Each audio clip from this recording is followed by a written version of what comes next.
What's up everybody, Patrick here, moving on with addition and subtraction of rational expressions.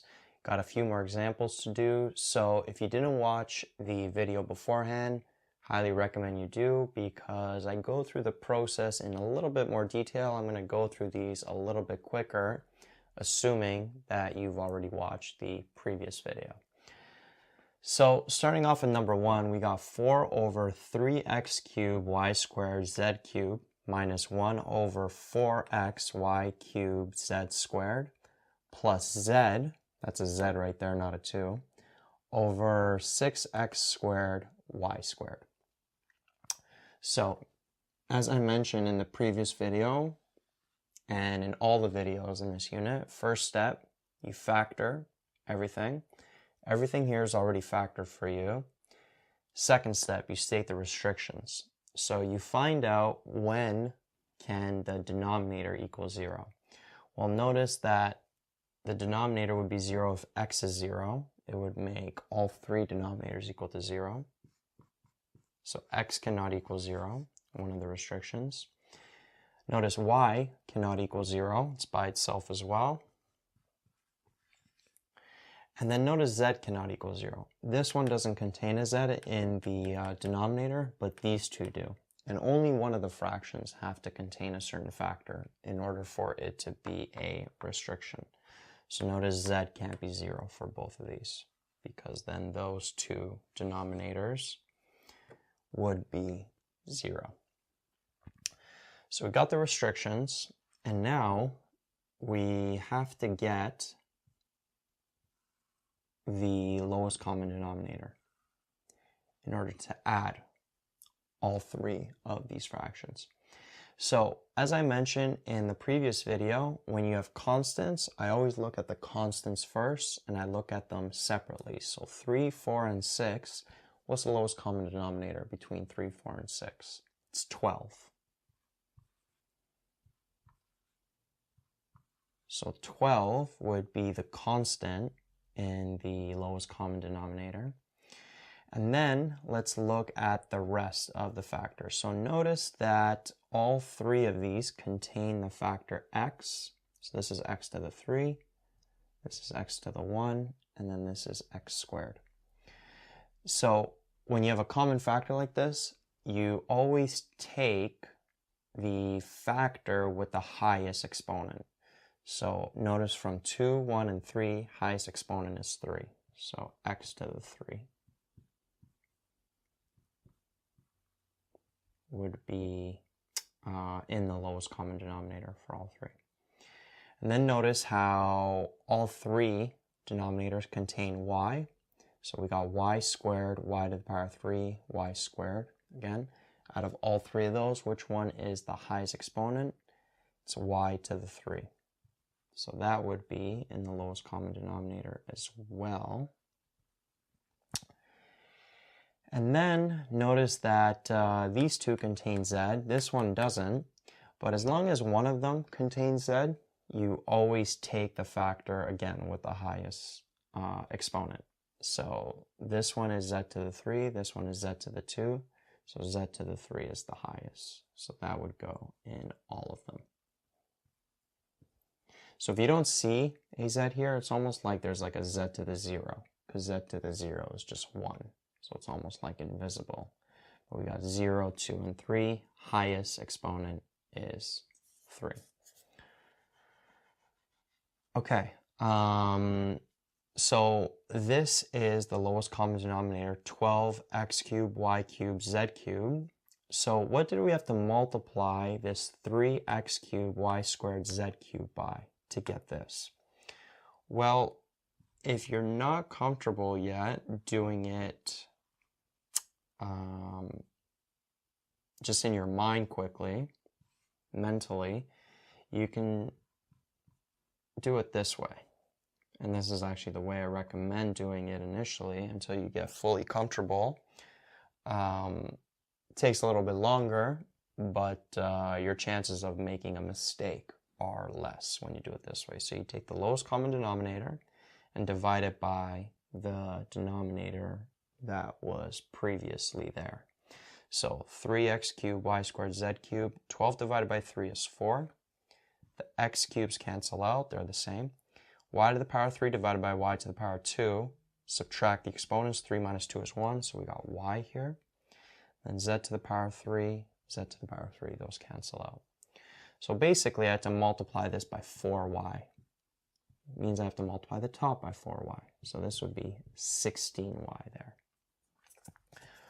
All right, let's follow the same process here. So how did we get this lowest common denominator from this here? So we take 12x cubed y cubed z cubed and divide it by 4x y cubed z squared. 12 divided by 4 is 3. This is like x to the 1, so 3 minus 1 gives us 2. Y to the power 3, y to the power 3, those cancel out. And then we got 3 minus 2, which just gives us 1. So it's like z to the power 1. So this here we have to multiply by 3x squared z, meaning that we have to multiply the top by 3x squared z. So this would be minus 3x squared z. Like that. 1 times that gives us this. And then finally, same process. 12x cubed y cubed z cubed, lowest common denominator, divided by this 6x squared y squared. 12 divided by 6 is 2. X to the power 3 divided by x to the power 2 is just x. Y to the power 3 divided by y to the power 2 is just y. Then z cubed, there's no other z here, so we just leave the z cubed as is. So this we have to multiply by 2xyz cubed, meaning that this z here in the numerator we have to multiply by 2xyz cubed. 2xyz cubed times z, that would just give us 2xyz to the power of 4, because z is common in both. Z to the power 1 times z to the power 3, you add the exponents. Okay, so we now have 3 fractions with a lowest common denominator. So we took the initial 3 fractions and changed them into this. And now what we can do is we can combine everything. So we would combine all of these. These are all not like terms. Notice that basically the variables are all different in these. This one has a y, this is x squared z, this is x, y, z to the power 4. We have to keep them separate. So this would be 16y minus 3x squared z plus 2xyz to the power of 4. This is going to be all over that lowest common denominator of 12x cubed y cubed z cubed. And then you want to check, can you factor this simplified numerator? Well, notice 16, 3, and 2 can't take anything out of the numbers. And then notice there's no variable that's common in all 3. We have a y here and a y here, but there's no y here. We have an x here and x here, but there's no x here. We have a z here, a z there, but there's no z here. So that there is the fully simplified rational expression. So basically what you're doing, you're taking multiple fractions and making them as one fraction. So that there is the final answer, and those are your restrictions. Moving on to the second example, we got 6 over x minus 4 plus 4 over 2x plus 1. I'm going to draw a line here. Let's keep these separate.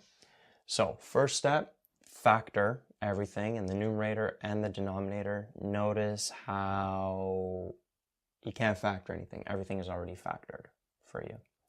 Next step, you want to find the restriction. So basically, at what values does the denominator equal 0? Well, notice that these are just factors. So it means that x minus 4 cannot equal 0, which means x cannot equal 4. And then 2x plus 1 cannot equal 0, which means x cannot equal negative 1 over 2, like that. And then you want to simplify. So you want to find the lowest common denominator between both.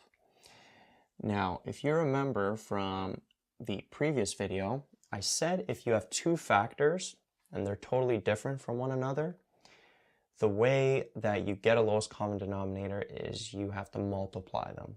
So same thing applies here. X minus 4, 2x plus 1, those are totally different factors. So the lowest common denominator between both is both of them multiplied. Now you don't have to expand this, you don't have to FOIL it out, just keep it in factored form, but you do have to multiply them to get that lowest common denominator. So this x minus 4, what did we have to multiply to get this lowest common denominator? We have to multiply it by 2x plus 1. It means we have to multiply the top by 2x plus 1. So we got 6 bracket 2x plus 1. Remember that factor is in brackets and then the 6 is in front. We've got plus 4. What did we have to multiply 2x plus 1 to get this? By x minus 4. So we're going to multiply the top by x minus 4. So this would be x minus 4. Like that. And then what I recommend at this point, obviously you're going to have to expand in the bracket, but before you do that, I recommend actually writing it out as one fraction before you expand. It's not necessarily as big of a deal when you're adding, but as I'm going to show you in the next example, when you're subtracting, you got to make sure you distribute that negative properly. A lot of times students won't distribute the negative properly, and I'll show you what I mean in the third example. But basically, to minimize that risk, if there is a negative, just rewrite it like this first before expanding. And then from here, I would expand. So we got 12x plus 6, and then this is 4x minus 16. And then I'm going to erase this here. I'll rewrite the restrictions again at the end. And then this would be x minus 4 over 2x plus 1, like that. So then, after you've expanded in the numerator, you want to collect like terms. You basically want to simplify this. So 12x plus 4x, that gives us 16x. And then 6 minus 16, that gives us minus 10. And then this is all over x minus 4. You know what, actually? Sorry, I'm going to write this here because we're going to have to further simplify this, actually. Just so I'm not running out of room. Okay, so I got 16x minus 10 over x minus 4 times 2x plus 1. And then at this step, remember, you always want to factor the numerator because you can potentially keep simplifying this. So notice in the numerator, we could take out a 2 from both of these factors. So 2, and we'd be left with 8x minus 5. This would be x minus 4 times 2x plus 1. And the reason why you want to factor is sometimes stuff is going to cancel out. Like in this case, nothing cancels out. But what if this ended up being 2x plus 1, this bracket?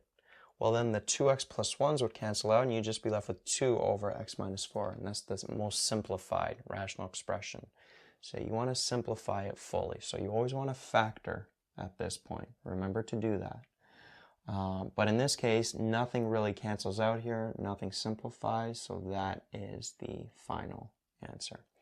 And then the restrictions, let me rewrite them. What were they? X cannot equal 4, and then x cannot equal negative 1 over 2, because that would make those denominators 0.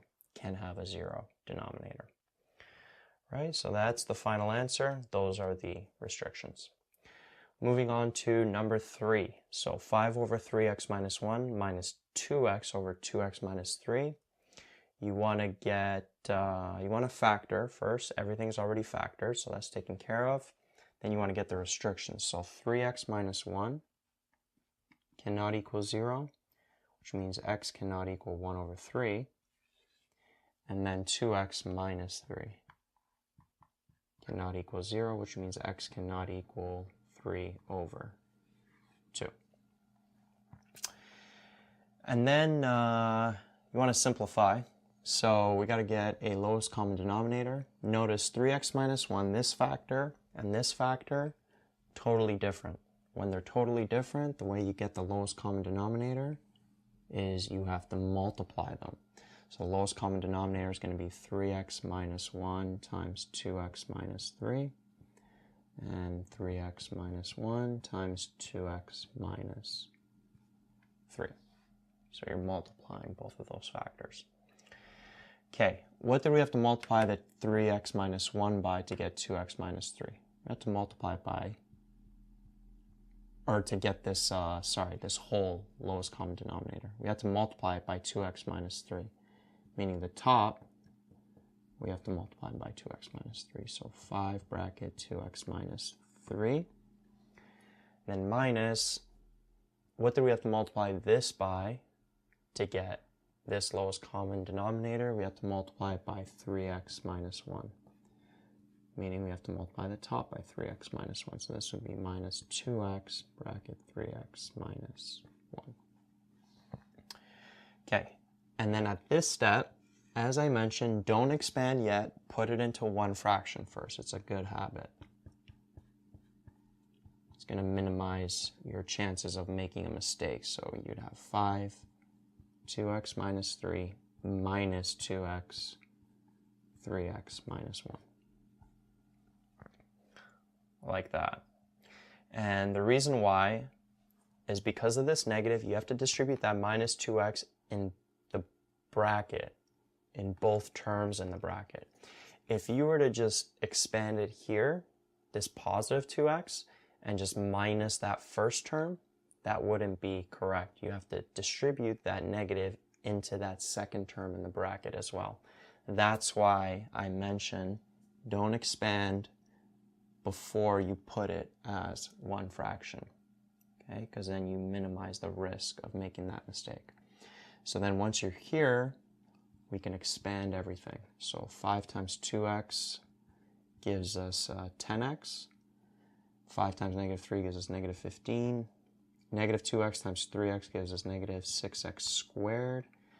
Negative 2x times negative 1 gives us positive 2x.